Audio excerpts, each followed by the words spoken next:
In 1998, scientists dug up a body that had been buried for 80 years. It hadn't decomposed at all. And when they tested it, the virus inside it, the one that killed the person, was still alive. Not a fragment, not a trace. The actual virus, still capable of doing what it was built to do. The body belonged to a coal miner. He died in 1918, and the ground he was buried in had done something no funeral home, no embalmer, no coffin ever could. It had stopped time completely. The town is called Longyearbyen, the northernmost settlement on Earth, sitting about 800 miles from the North Pole on a Norwegian archipelago called Svalbard. Around 2,400 people live there permanently. Polar bears outnumber streetlights in some directions. The sun disappears for 4 months a year, and somewhere along the way, this town became famous for a rumor that it is illegal to die there. That part isn't quite true, but the real story underneath the myth is stranger than the myth itself. Here's what actually happened. In 1950, officials in Longyearbyen made a decision. They stopped allowing new burials in the town cemetery, not because of superstition, because of the ground itself. Svalbard sits in permafrost, soil that never fully thaws, even in summer. When you bury a body there, it doesn't break down the way a body buried somewhere warmer would. It just stays, preserved, frozen exactly as it was the day it went into the ground, for years, for decades, as long as the permafrost holds. At first, that sounds almost peaceful. No decay, no decomposition. The dead paused in time instead of returned to the earth. But pause the wrong thing for long enough, and you don't get peace, you get a problem nobody planned for. In 1918, the Spanish flu killed somewhere around 40 million people worldwide. 11 of them died in Longyearbyen and were buried in that same frozen cemetery.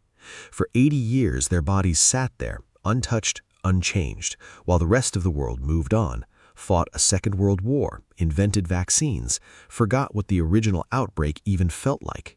Then, in 1998, a medical geographer named Kirsty Duncan led a team of international scientists back to that cemetery.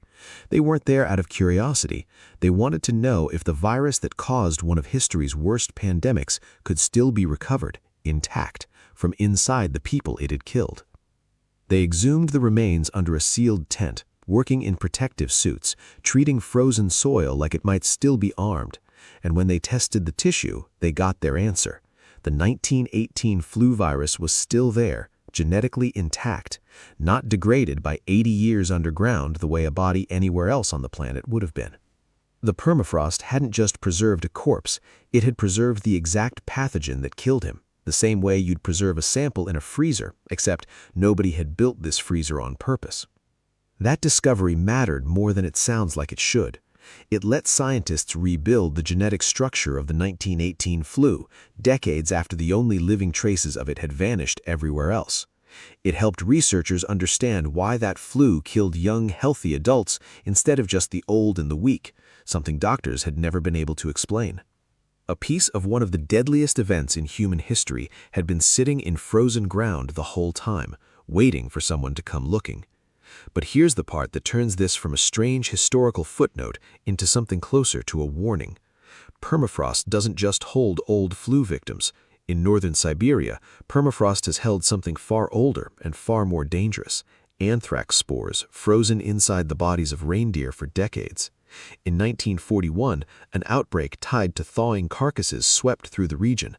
Most people assumed that was a one-time disaster.